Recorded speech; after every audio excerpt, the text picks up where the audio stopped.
So another thing to help aid in polishing this trailer once I'm ready to do it is I'm going to start removing all of these placards as well as the Airstream lettering. So I figure just to let you know, the easy way to remove the stuff is obviously have the skins out on the inside and the insulation. So I'll take you around back to show you exactly what you're going to be dealing with. So on the front side there is no sealant or adhesive, but you'll see off on the back side how it's being held on. In this case here, I've already gone ahead and removed all the plastic sealant. This here, it's really kind of almost like chewing gum consistency. So what you'll use is a 5/16 nut driver or wrench, whichever you have. Simply go ahead and lefty-loosey, and you'll take those right off. So I'll go ahead and take all of these.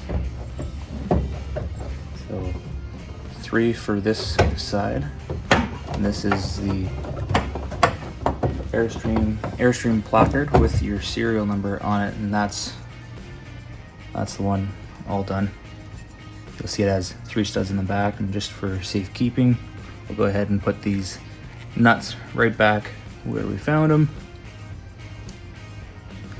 and then we don't have to worry about losing them, because this is a not quite a standard nut that you'd see on most that have machine threads. Done.